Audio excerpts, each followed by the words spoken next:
Hi, today we're going to demonstrate this very unusual wedding cake. We're going to show you how to do these gorgeous piped on sunflowers. We're going to show you how to do these beautiful garlands and borders. Hope you enjoy. So right now we're going to focus on this part of the garland. I'm going to use this handy dandy marker from Wilton and mark the cake so that I have a nice even pattern for this garland. Okay, I'm going to use my spatula just to give me some marks so that I'm nice and even. So I'm going to mark here, just rock back directly across, turn it to a 90-degree angle there, and mark. So this marker can actually be used this way, but for today's purposes, we're going to use it this way. I'm going to use my guide marker here, mark about 3/4 of an inch down, turn, and mark the next one. So to get the blue that you can see on the top of this cake, I'm actually going to use the airbrush today. This can be done with icing too, masked off and done with icing, but today we're going to use the airbrush and I'll show you how I'm going to do that.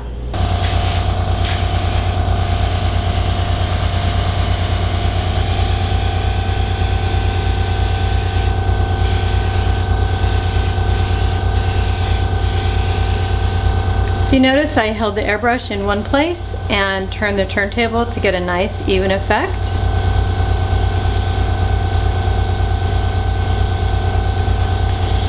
And then I'm just following the line of the arches with a very light touch on the trigger. It's okay if I get a little overspray because I'm going to use that under my garland. If you're not very experienced with the airbrush, go ahead and cut a mask. And so I'm also using Chef Master airbrush color. Another thing you can do is use your regular liquid gel color and add a little water to it. That works just fine too. Okay, so decorators, it's really important that you have the right angle when you're decorating for your body and to get the right look on your cake. So for this, I'm going to sit at my turntable and I'm going to apply what's called Cornelli lace. It's a little S shape done with a writing tip or even just the cut tip of a bag. So a reminder, I always hold my bag at a 45-degree angle. I'm going to guide with these two fingers. And I'm just going to do a very light pressure and just give it a little S squiggle. It's a random movement. You can see I kind of do a lazy S shape.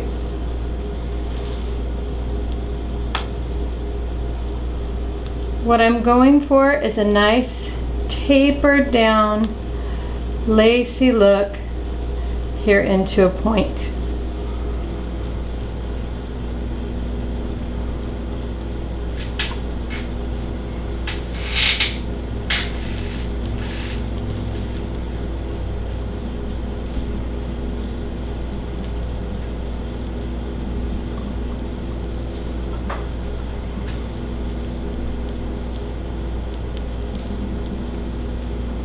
Okay, next, if you can see here, is another layer of border.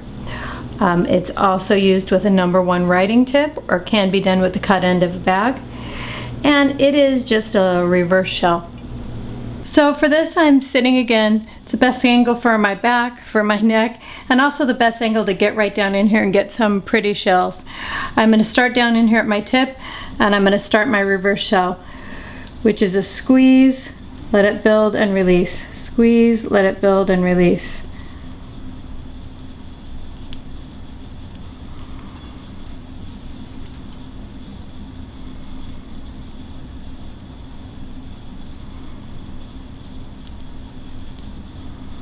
If you notice in the middle of that border I stopped and turned the turntable.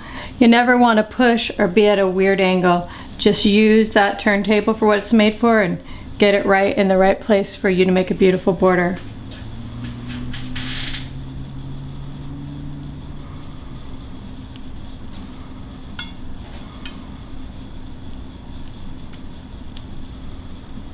So next I am going to mark for my sunflowers. I'm going to use a round marker indicating the center of the flower. I'm also going to use my marks that I did before just for an idea of where everything is, and it makes sure that I get things evenly. I want 4 of my flowers to dip down into my arch here. So that's how I'm going to mark. I'm using actually the center of an old mixer top. I like it because I can hold on to it. There's lots of products that are used for marking that you can get at the cake decorating store, at the craft store, but I kind of like this.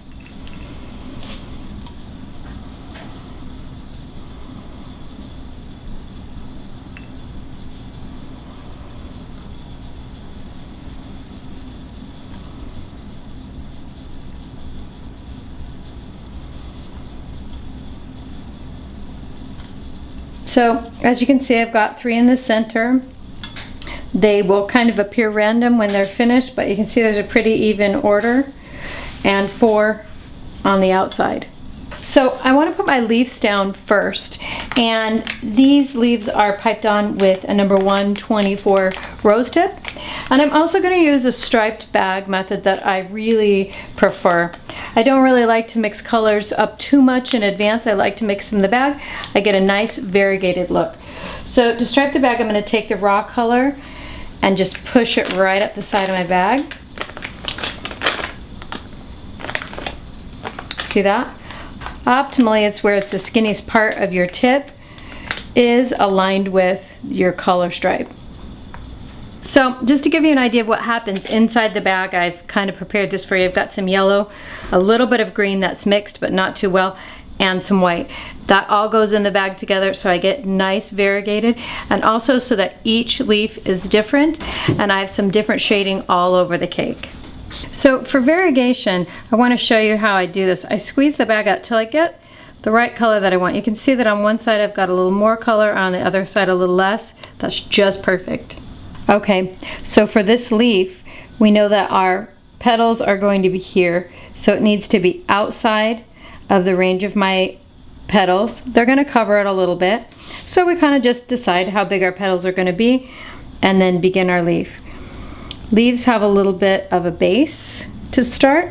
I did that with basically a shell border pressure control, and then I'm going to lay my bag down to the side like this. You can see the angle.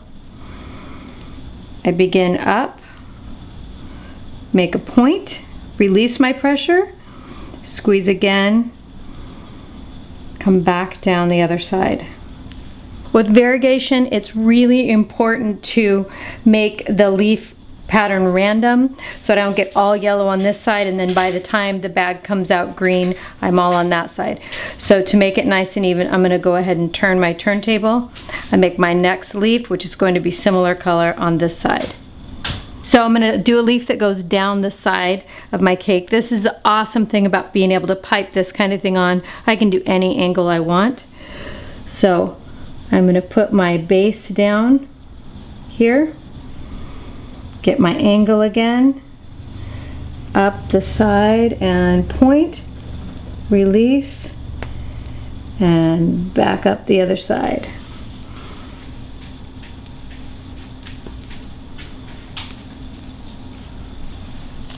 So we're going to start on our sunflowers, and for this I want a little more delicate leaf, so I'm using a 104 rose. Can also be done with a larger tip. A lot of times a 124 will be just fine. I'm going to use my same striping method. But this one I'm going to stripe yellow right upside of the bag so I can get the tips of my petals nice and bright and have a softer inside petal. I am going to mix my color right here in the bag so I get even further variegation. As you can see, I'm not going to mix it entirely. There's still a lot of white left.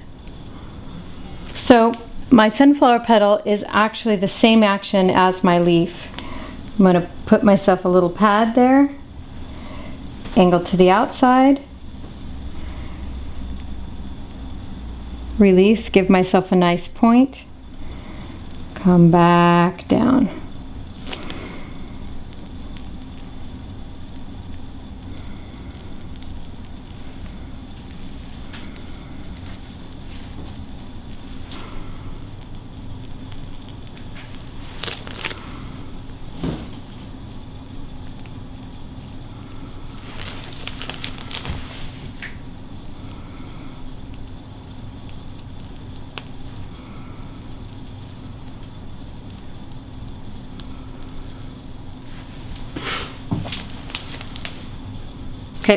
So I'm going to add another layer here, another little kind of a demi petal right in here.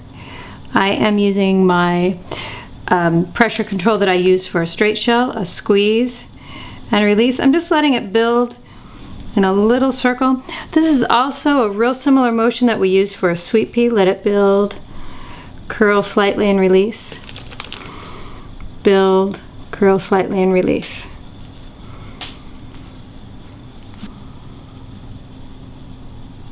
So changed colors a little bit, added just a little bit of orange to this so we have more of an egg yolk yellow. I'm using a writer here and I'm just going to add a little bit of detail here within the flower, just a squeeze, release and pull, squeeze, pull and release, squeeze, pull and release.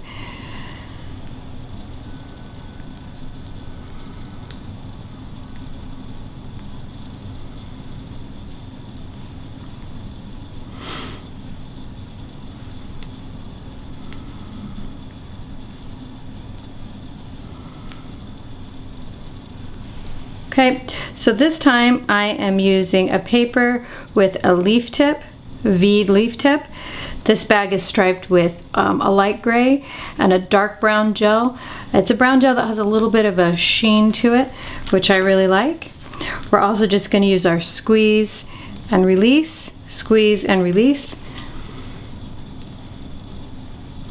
to make our nice little sunflower seeds.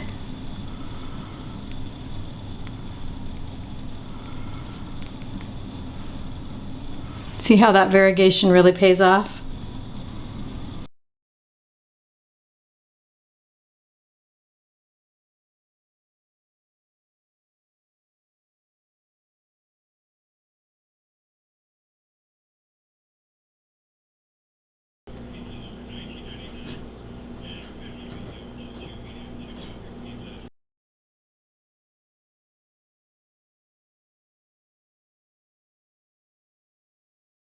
Okay, so for my bottom border, I'm going to use a straight shell.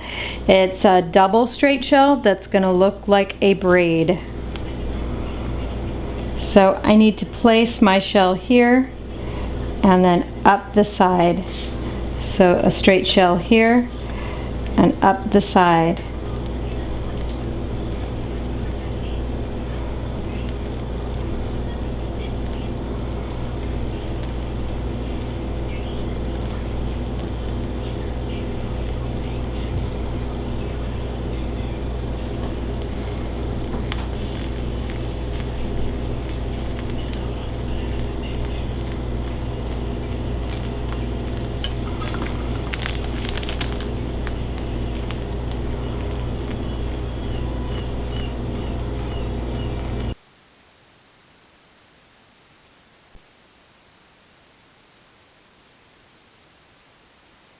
Hi guys, I hope you enjoyed our sunflower wedding cake and I really hope our bride loves it tomorrow. Over and out, see you next time. Stay tuned for some more episodes.